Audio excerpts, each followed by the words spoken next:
Muy buenos días. Esta mañana vamos a hablar sobre el trastorno de la atención, de la percepción y del pensamiento. Con respecto a la atención, vamos a dividirlo en dos categorías, cuantitativas y cualitativas. Respecto a las cuantitativas, lo tenemos por exceso y por efecto y por ausencia. Por exceso, también llamado hiperprosexia, en el cual hay un aumento excesivo de concentración y alerta dirigidos a un estímulo, siendo incapaz de dar respuesta a otros estímulos. Por defecto, o también llamado hipoprosexia, es lo contrario, ¿no? Aparece desatento incluso para estímulos relevantes, o no puede fijar la atención durante un tiempo significativo. Ejemplo, cuando extrae objetos o se distrae con facilidad, ¿no? Y la ausencia, o también llamado aproxexia, son casos ya más extremos, donde hay pérdida total de la capacidad de atención, de manera voluntaria o involuntaria. Con respecto a las cualitativas, tenemos la pseudoaproxexia. Es cuando la persona está muy atento a una serie de estímulos, principalmente internos, por lo que parece como si estuviese desatento a los estímulos externos relevantes. Por ejemplo, puede pasar un accidente a 2 metros y ni cuenta se da. Bien, con respecto al trastorno de la percepción, tenemos cuatro categorías importantes. Comenzamos con la primera, la alucinación. Dentro de ellas tenemos a la visual, la auditiva, la olfativa, la gustativa y la táctil. Con respecto a la visual, la persona observa bultos o sombras complejas con forma definida. Hay objetos que se mueven o algunos son estáticos. Algunos son coloreados, sin colorear, de tamaño reducido o engrandecido. Por ejemplo, la persona puede ver enanos o gigantes. Dentro de la auditiva, a veces la persona logra identificar sonidos, si son de hombre o de mujer, si son conocidos o no. Puede o no entablar diálogos con ellos y muchas veces recibe órdenes de las mismas, ¿no?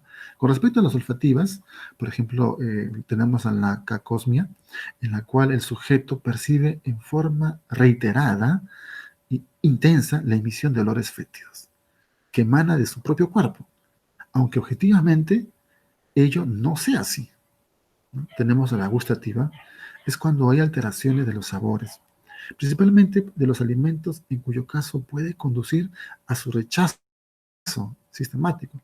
La persona puede considerar que están envenenadas y por eso pues lo rechaza. Y con respecto a lo táctil, eh, cree haber tocado un objeto inexistente o que un objeto inexistente lo ha tocado, ¿no? Tenemos la otra categoría, que son los pseudoalucinaciones, donde hay una percepción sin objeto, cuya proyección está ubicada en el espacio interno del sujeto, que no tiene conciencia de lo anómalo de dicha percepción. Por ejemplo, escucha voces internas que le hablan, ¿no? Tenemos también otra categoría que es la alucinosis. Es cuando hay una percepción sin objeto, pero criticada por el sujeto que vive el fenómeno como patológico. Es decir, es consciente el paciente de su anormalidad y eso le genera angustia. Esto es muy frecuente en intoxicaciones por alcohol, cocaína, marihuana y también puede ser en epilepsias. La otra categoría son las ilusiones, ¿no? Es cuando se deforma o falsifica una percepción real. Por ejemplo, ver un animal donde solamente hay arbustos. También tenemos el trastorno del pensamiento. Con respecto al trastorno del pensamiento tenemos las siguientes categorías, ¿no? El trastorno del origen del pensamiento.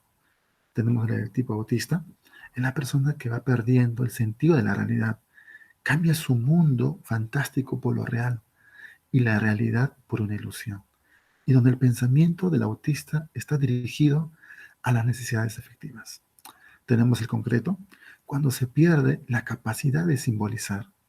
Es el pensamiento literal o unidimensional en el que no se captan matices de metáfora ni elementos abstractos. Por ejemplo, cuando le dicen, revisa si está muerta esa persona, saca un arma y lo mata. Tenemos la otra, el trastorno del contenido del pensamiento, ¿no? Vamos a hablar aquí sobre las ideas del pensamiento. Vamos a ver, las fijas, tenemos las ideas fijas, son ideas reiteradas en forma persistente y parasitan el flujo normal del pensamiento. tenemos las sobrevaloradas, se da una alta carga afectiva a ideas que parecen ser más importantes de lo que objetivamente son. Ejemplo, cree que sus hijos son soldados. También tenemos las obsesivas, que son imágenes o impulsos que reinciden y persisten en el campo de la conciencia, a pesar de la voluntad o deseo del sujeto de retirarlas del mismo. Ejemplo, la obsesión de que todo debe ser milimétricamente ordenado.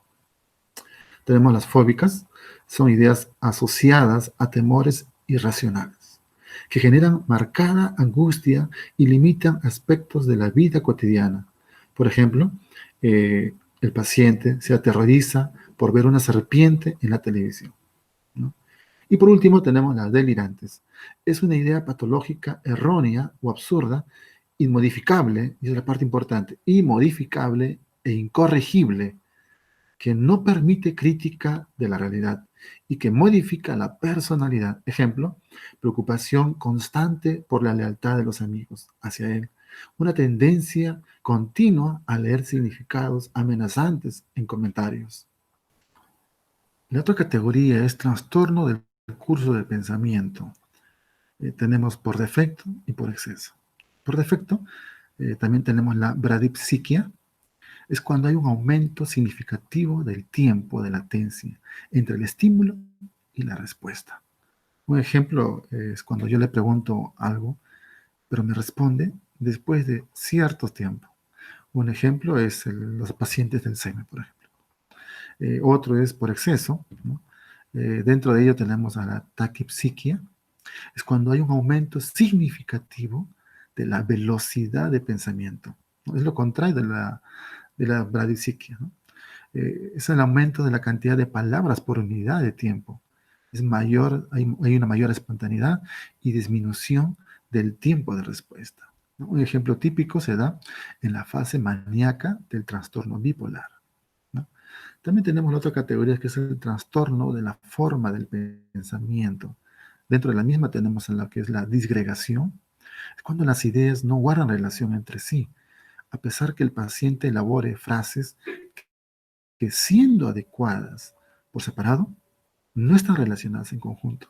Ejemplo, voy a comprar panes y no tengo paciencia para mi perro. Además necesito una laptop urgente. No tiene relación entre las mismas, ¿no? Asociación por consonancia es la otra.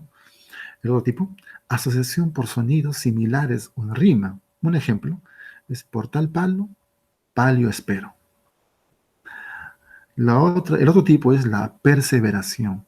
Hay una marcada dificultad para cambiar de un tema a otro, deteniéndose reiteradamente en los mismos conceptos ya expresados anteriormente, por lo que la repetición es lo llamativo en este tipo. Es frecuente en epilepsias, neurosis obsesiva y algunas psicosis. Muy bien, muchas gracias.